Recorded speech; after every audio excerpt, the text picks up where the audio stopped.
नमस्कार दोस्तों, ये video editorial compilation for mains का पार्ट है। आप प्लेलिस्ट में जाके एडिटोरियल की वीडियोस पेपर वाइज और टॉपिक वाइज देख सकते हो। और अगर आप दिसंबर 2019 के बाद की वीडियोस को देखना चाहते हो तो वीडियो के नीचे मौजूद ज्वाइन बटन की सहायता से आप मेंबरशिप को ज्वाइन कर सकते हो। चलिए डिस्कशन स्टार्ट करते हैं। आप जीएस पेपर 3 के इस टॉपिक से आर्टिकल को रिलेट कर सकते हो। ये आर्टिकल लिखा गया है कबीर श्रीवास्तव के द्वारा। आप पहले मुझे एक बात बताइए, ब्लैक मनी से आप क्या समझते हो? ब्लैक मनी का मतलब क्या है? देखो, ब्लैक मनी का मतलब ये है या तो वो पैसा जिसे इलीगल एक्टिविटीज़ की सहायता से कमाया गया है, जैसे बैंक लूट कर, रोबरी करके, ड्रग्स बेच के, मतलब जो भी क्रिमिनल एक्टिविटीज़ की सहायता से पैसा कमाया जाता है वो ब्लैक मनी है। या फिर पैसा कमाया तो लीगल एक्टिविटीज़ की सहायता से गया है लेकिन उस पर टैक्स नहीं दिया गया है, इनकम छुपा ली गई है। मैं आपको एग्जाम्पल देता हूँ।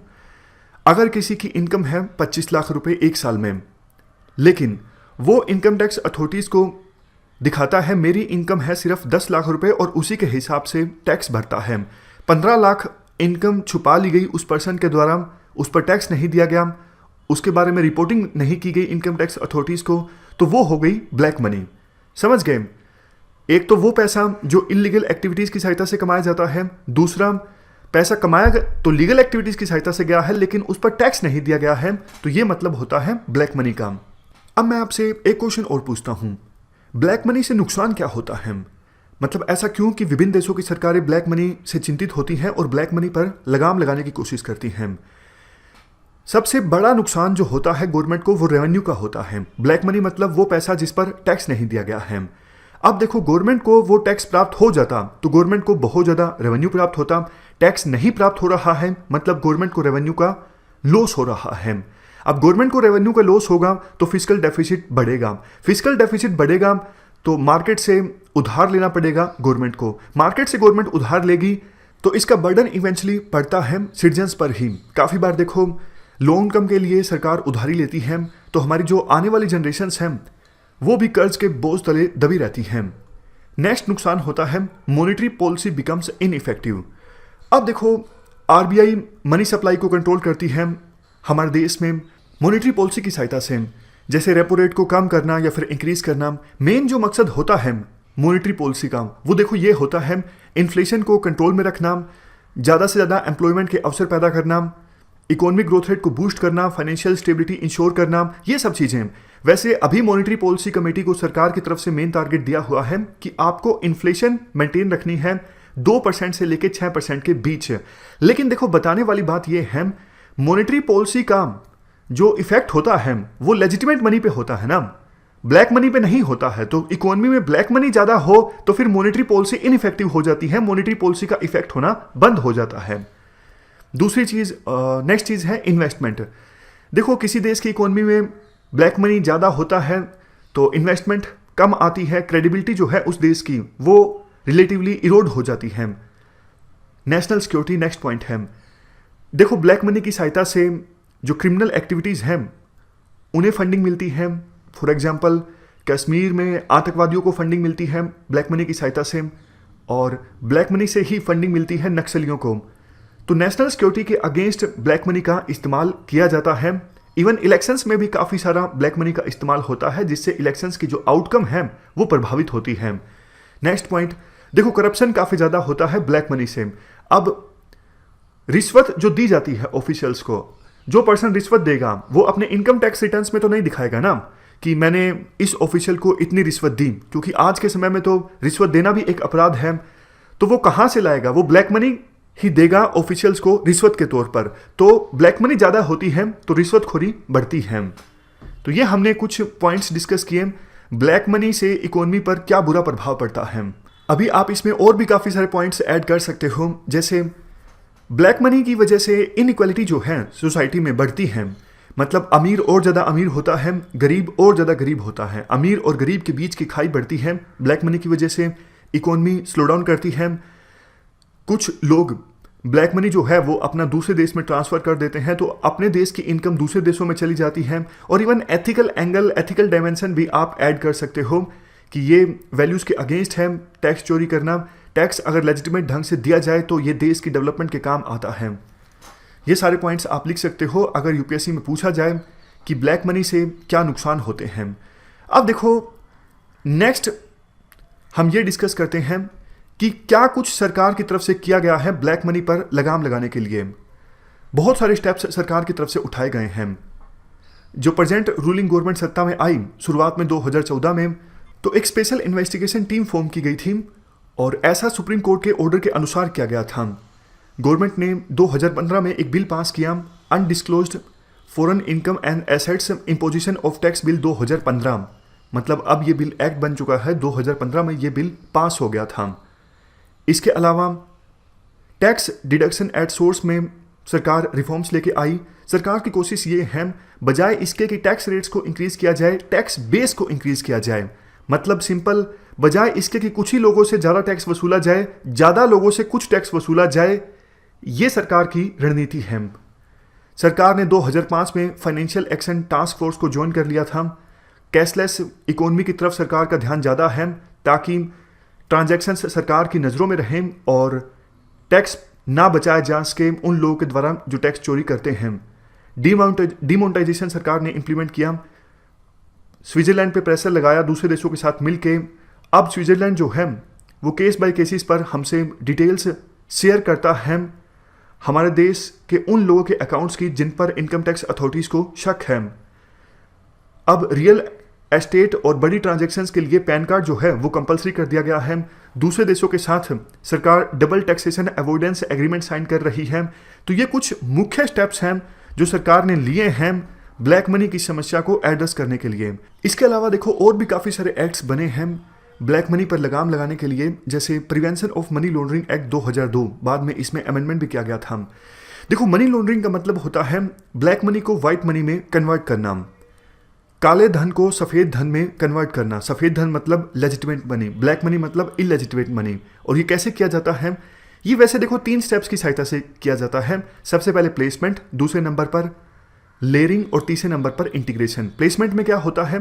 प्लेसमेंट में देखो काले धन को सबसे पहले जमा करवाया जाता है बैंकों में, ये सबसे रिस्की स्टेप होता है।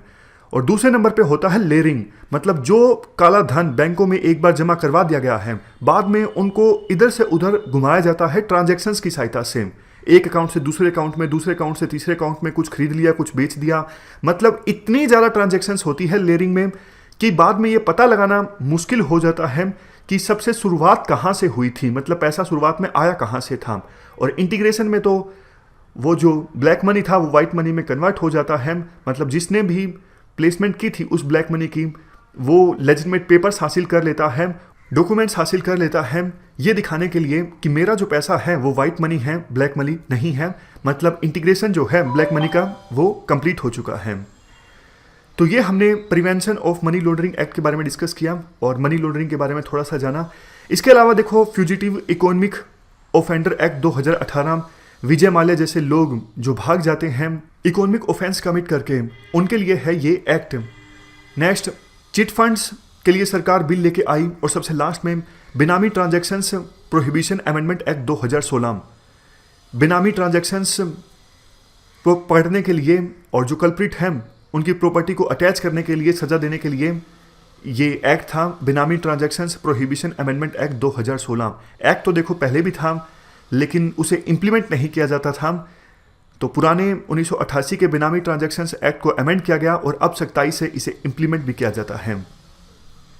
अब देखो क्वेश्चन ये उठता है, क्या जितना कुछ सरकार ने किया है उससे ब्लैक मनी की समस्या हल हुई है या फिर नहीं हुई है? खास करके इस आर्टिकल में फोकस है वो ब्लैक मनी जो विदेशों में जमा है। तो आर्टिकल में कहा जाता है नहीं, सरकार के जो स्टेप्स हैं वो मिसगाइडेड हैं। सरकार ने सही स्टेप्स नहीं उठाए हैं ब्लैक मनी की समस्या को एड्रेस करने के लिए। जैसे सरकार ने देखो फॉरेन एसेट्स के लिए एक एक्ट बनाया था 2015 में, undisclosed foreign income and assets act 2015। Article में कहा जाता है ये एक्ट काफ़ी ज़्यादा हार्श है और अभी तक इस एक्ट की सहायता से सरकार ने सिर्फ 12,500 करोड़ रिकवर किए हैं, जबकि इसी प्रकार का एक्ट है इंडोनेशिया का और इंडोनेशिया ने 25 लाख करोड़ रुपए रिकवर किए हैं इस प्रकार के एक्ट की सहायता से। सरकार को चाहिए था कि इस एक्ट में रेक्टिफिकेशन किया जाता, अमेंडमेंट की जाती, कोर्स करेक्शन किया जाता। बजाय इसके सरकार एक और एक्ट लेके आ गई और ज़्यादा strict fugitive economic offenders act. देखो जो पुराना इनकम टैक्स एक्ट है उसी में इन एक्ट्स के प्रोविज़न इंक्लूडेड हैं, उनको इम्प्लीमेंट किया जा सकता था। नए इस प्रकार के एक्ट्स लाने की आवश्यकता थी ही नहीं। सरकार चीज़ों को और ज़्यादा स्ट्रिक्ट करती जा रही है, जबकि देखो काफ़ी बार इकोनॉमिक परसुएशन की आवश्यकता होती है। जैसे यहाँ पर एग्जाम्पल दिया जाता है, जो देखो काला धन जमा करते हैं उनके लिए इंसेंटिव कम है। सरकार कहती है कि कम से कम 60% तो आपको टैक्स देना ही पड़ेगा अगर आप अपने ब्लैक मनी को डिस्क्लोज करते हो। तो इसलिए बहुत कम लोग अपने ब्लैक मनी को डिस्क्लोज करते हैं।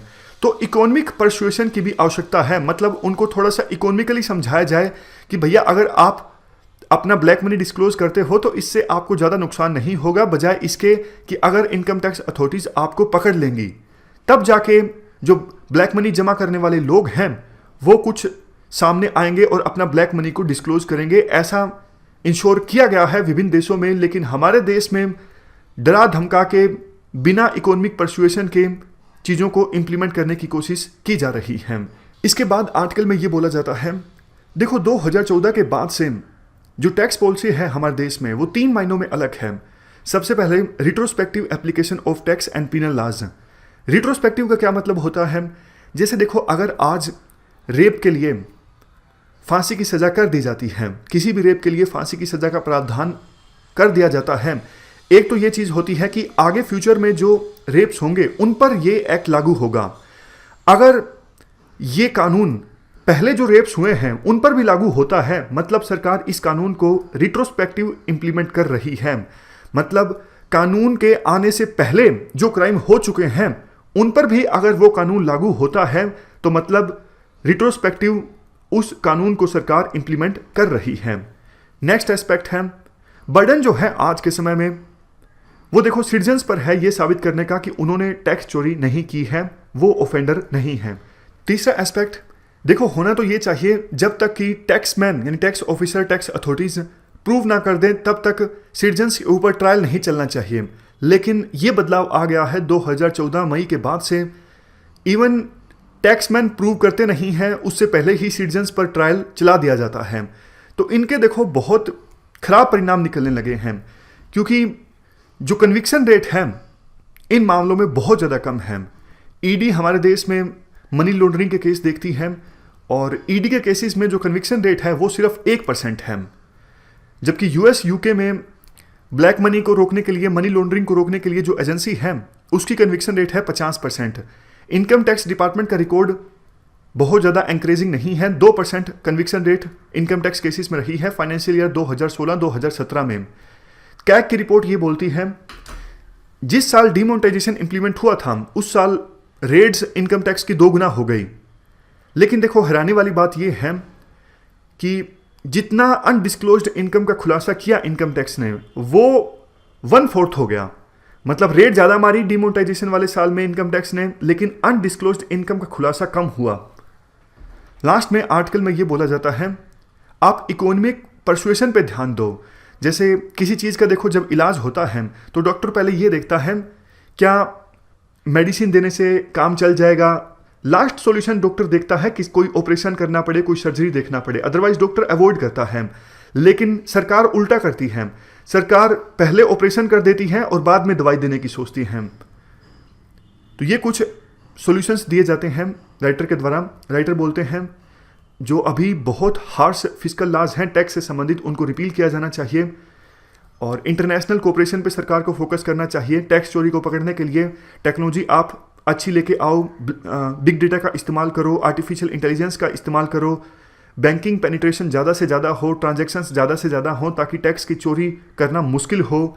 और सबसे लास्ट में इकोनॉमिक परसुएसिव, मतलब जो ब्लैक मनी जमा करने वाले लोग हैं उनको थोड़ा सा इंसेंटिव होना चाहिए कि वो अपनी ब्लैक मनी डिस्क्लोज करें ताकि उनकी ब्लैक मनी का सरकार को पता लग सके। इस डिस्कशन में फिलहाल इतना ही है। Thank you very much for discussion.